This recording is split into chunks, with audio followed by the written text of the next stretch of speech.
today's tutorial we'll be using two types of materials to sculpt with. We're smoothing out some Fimo, green stuff, and in order to help with that you'll want some petroleum jelly.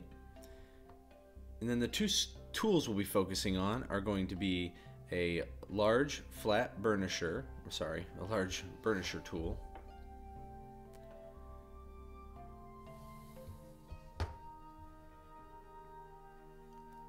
the two tools we'll be focusing on are a large metal flat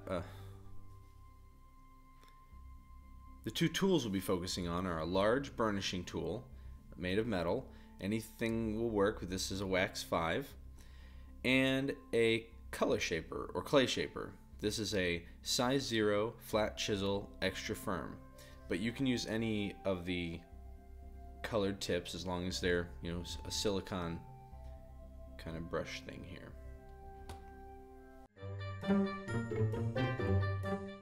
Alright, in smoothing Fimo, we're gonna use these same tools as you would with green stuff, and let's go over some of the techniques you can use. So I've got a little ball of Fimo here on my thumb, and as you can see, a lot of fingerprints on it already.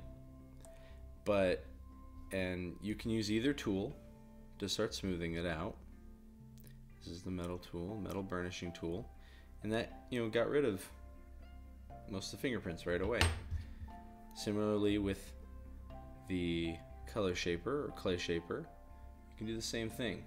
Now what you'll notice, the main difference between these two tools is that on Fimo, a metal tool will actually glide across the clay much nicer and easier if it's clean. Sometimes you might have to clean it off, it can get some build up, but because the Polyclay, the Fimo, is fairly soft, it the metal tool can kind of show up a lot easier, if you press too hard and whatnot.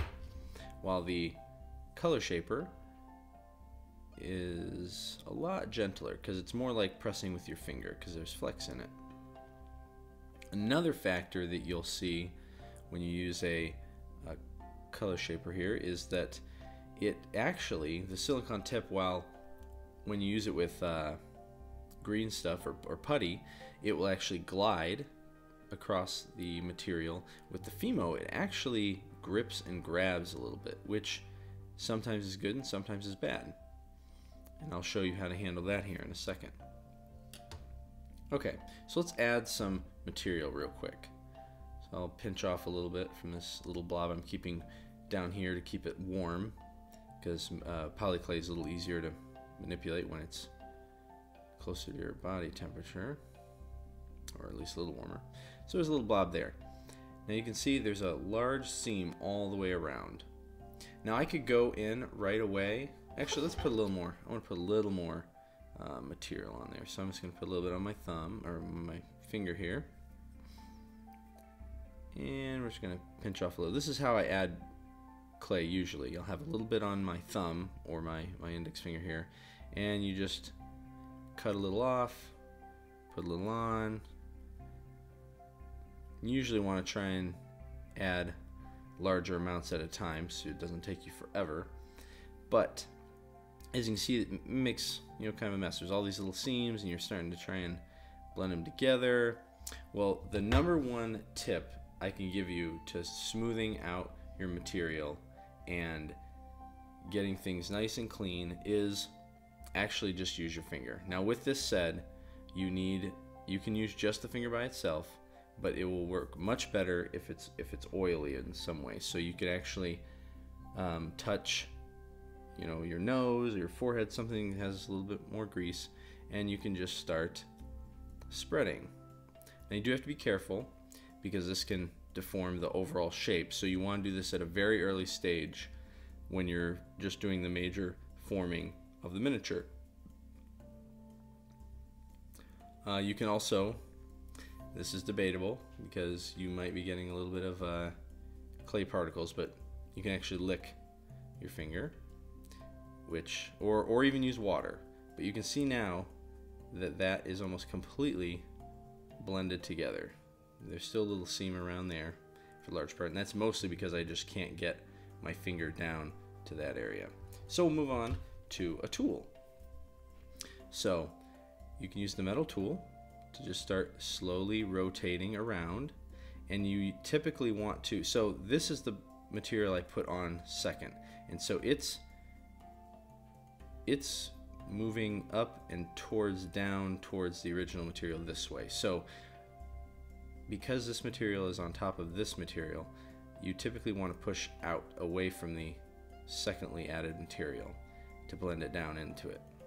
You can, and sometimes you do have to go back on, but if you do this before it's blended down in the direction of the new clay, it can actually end up pulling up and creating more of a ledge. See, I kind of exaggerated there, but you get the point. So you do that here and there. And this is what I use for a majority of my polishing with Fimo. Now, you can also, there will also be times where you'll want to use the color shaper. And that works too, and actually be more helpful for smoothing because it will actually grab and drag the Fimo a little bit better. But sometimes, like I said, you don't want to grab so much, and that's where, again, you do the same thing, where you need to get a little bit of grease on it, push and pull down, and there you go. It just like smoothed in like butter. All right, that's it for the main techniques. Now let me show you a demo.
Now at the very base level, green stuff is smoothed very similarly to Polyclay. Well, green stuff in any putty. So what I've got here is I've got this small amount of green stuff, and I just went ahead and kneaded it up just as normal, you know, pulling it apart, pushing it together, and set it on my thumb, just so you could see a lot of this. You get a lot of folds and crevices that form with green stuff, and you see that more than you do when you work with Polyclay, and it's because of the gumminess of it, and how sticky it is. It likes to hold together like that. So again, the number one technique you can do to start smoothing when you're roughing in the main form is to use your finger. But it doesn't work quite as well as it does on the Fimo. I just licked my finger there so you can see that. But it can get a nice general shape going. And it does wipe away a lot of the fingerprints, although depending on how hard you press, you can actually get extra ones on there. So, well, then what do you do next? Well, you might have your metal burnishing tool. You can smooth this, it totally works, but it's very sticky. And unfortunately, I am maybe a little too practiced with this, or maybe it's that I've just smoothed it with my finger and got a little oil on it, and obviously saliva, but your metal tools have a tendency to stick, so it's very hard to just burnish without really pushing and pulling the material. So what you do in that circumstance is that's where the Vaseline or the petroleum jelly comes in. I'll show you how to use this in just a second. First, I want to add just a little bit of extra putty just to kind of mess up the surface a little bit more, like we did on the last when we were working with Polyclay. Okay, there's some really gross seams that we need to clean up and smooth out. Okay, so what you do, the way you use Vaseline, it's very important you don't use too much. So what I do is I take a little bit, that's actually way more than I need even, so I'll put a little bit back. And I just like to spread it on my hand, right there. Anywhere works. If you want, you can use a little towel, sponge, a different part of your hand, but you just want to get a little amount on there. And I like to do it over here because there's a lot of area, and I can spread over here. So you just dab a little bit on your tool, and that's actually too much. So we actually want to rub it off on a clean part of the hand, like that. So you really can't see it, but there is a film of Vaseline, and then I'm not sure how easy it is for you to tell, but my tool is just sliding over this. Even with that little amount, it just makes it super easy to slide over the putty, which with those very extreme seams actually is too slippery to deal with. That's why when you're first starting to manipulate down, you need to do as much as you can with your finger, like I showed you if it's a large area, but if it's a small detail area, you will have to use a burnisher, and you start to try and pull the seams together. So see how I'm letting the tool kind of grab. Let's see if I can focus a little better. So the tool is kind of grabbing and pulling the material up. And now I'm going to pull and grab it down. It's just because I'm letting it just very gently stick to the tool. And it takes some practice because it's very easy to push too hard and oh crap, it stuck to my tool. You see? So if that happens, you just have to rub it off with your finger. That's another key, huge thing, and it's not really as much of a problem with Fimo. Sometimes you have to wipe off your metal tools, but with green stuff, it's very easy for putty to get stuck to it, and if that happens and you're trying to smooth it, it's almost impossible. So you need to keep this very smooth and clean. Okay, so I've showed you that and how it can work, and usually when you're using the Vaseline, that's kind of when you're doing your last bit of fine-tuning and smoothing. Now, that's the way I did it for years until I discovered these clay shaper or color shapers.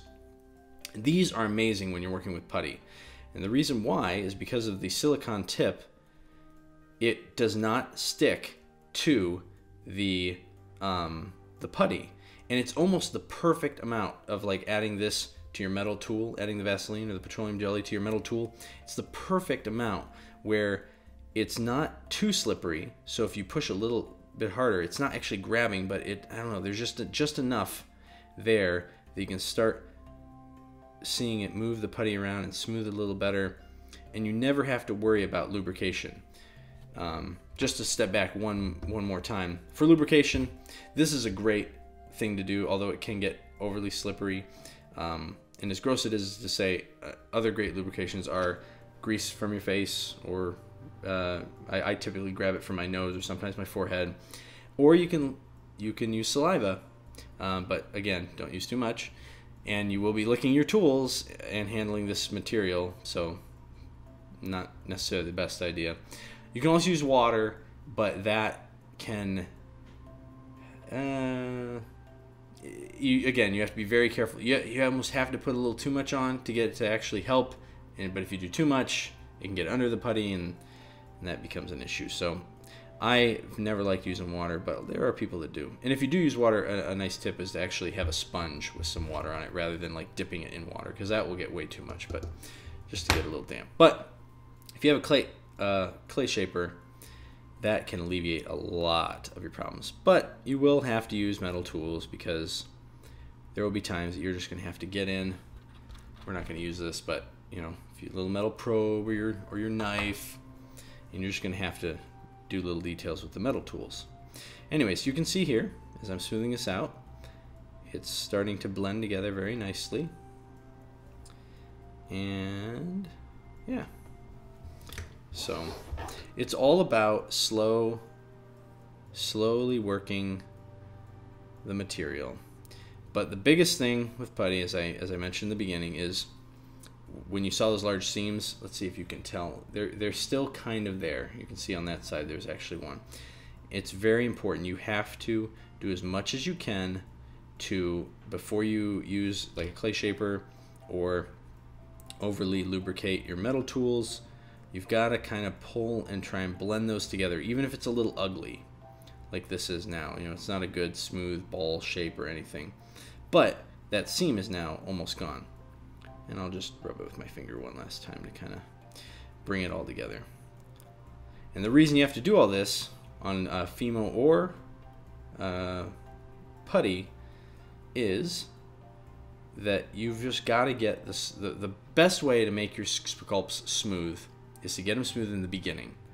A lot of beginners will try. They'll smooth it some, and then they'll start putting in details, and then they're like, oh crap, I've got to smooth this out. It's very rough, and once you have details in there, it's very hard to get your sculpt smooth. You have to do the smoothing when you have a large area that you can just make nice and even. Okay, I'll go show you a demo of sculpting and smoothing with green stuff.